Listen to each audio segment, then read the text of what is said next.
Historic snowstorm in Pensacola shatters 130-year record. Halts daily life. Pensacola, Florida, has been brought to a standstill by an unprecedented snowstorm that shattered a 130-year-old state record for snowfall.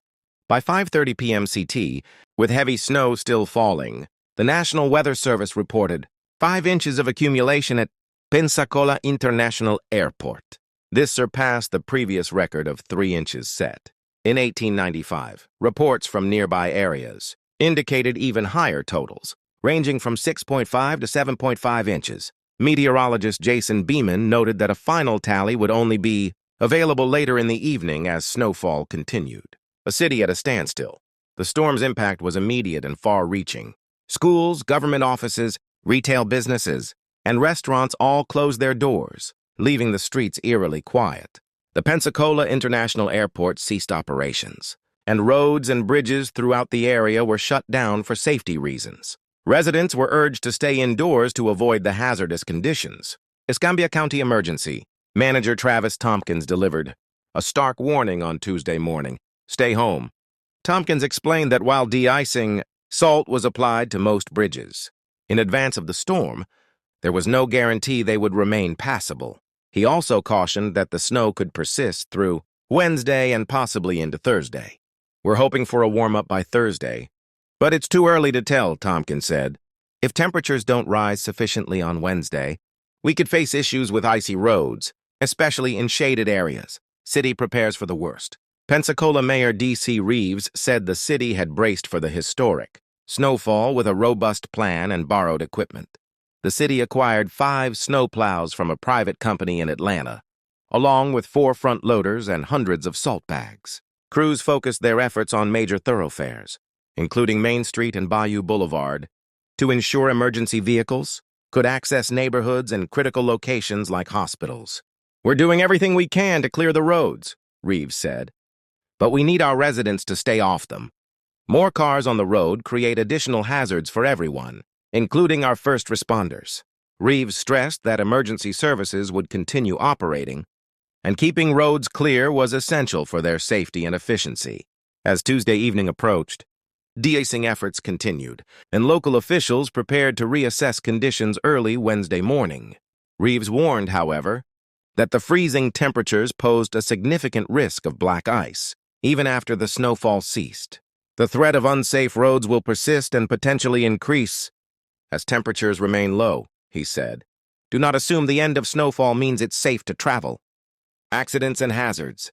Despite repeated warnings, a few residents ventured onto the roads, leading to numerous accidents. Interstate 10 saw multiple collisions, prompting closures between mile markers, 5 and 56 in Crestview by 6 p.m.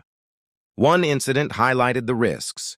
A Florida Highway Patrol FHP car slid into the median near Exit 28 while traveling westbound. Efforts to recover the vehicle required assistance from another FHP car and a semi-truck. Other hazards emerged as the storm's intensity grew. A house fire on Lloyd Street near downtown. Pensacola served as a grim reminder of the dangers associated with alternative heating methods. Firefighters battled the blaze early Tuesday morning when temperatures hovered around 30 degrees. The home was deemed a total loss. Emergency shelters reached capacity. As the storm disrupted daily life, shelters in Escambia and Santa Rosa counties worked tirelessly to accommodate record numbers of people seeking refuge from the cold.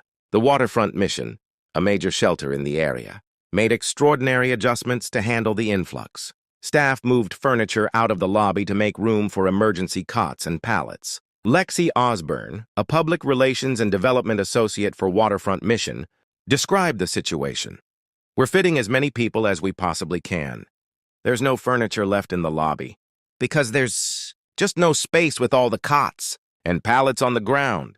The shelter's maximum capacity is 205 people, but staff anticipated housing up to 220 individuals on Tuesday night. This followed a busy Monday night when 193 people sought shelter, including 42 women and 151 men. Efforts to keep residents safe. Escambia County Area Transit, ECAT. Bus drivers played a critical role in the emergency response. They provided free transportation to cold weather shelters for as long as road conditions allowed. The service was essential for many residents, who otherwise might not have been able to reach a safe location.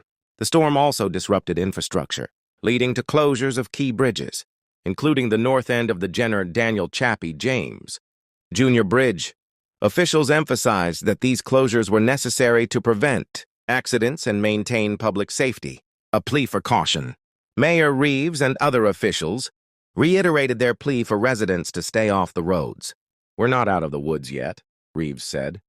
"In fact, after the snow stops, the risk of black ice will only increase. Please stay home and avoid putting yourself and others in danger." Reeves underscored the importance of minimizing strain on emergency services. "Fewer cars on the road mean fewer accidents and fewer hazards for our first responders," he explained. "We need everyone's cooperation to ensure we can respond effectively to emergencies." Looking ahead, as the city grapples with the aftermath of the storm, officials remain cautiously optimistic about the days ahead.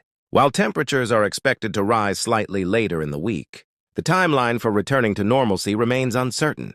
Crews will continue working around the clock to clear roads and ensure essential services can operate. In the meantime, Pensacola's residents are urged to exercise patience and prioritize safety. Whether enjoying the rare opportunity to sled on local hills or hunkering down at home, the community's resilience will undoubtedly shine through this historic event.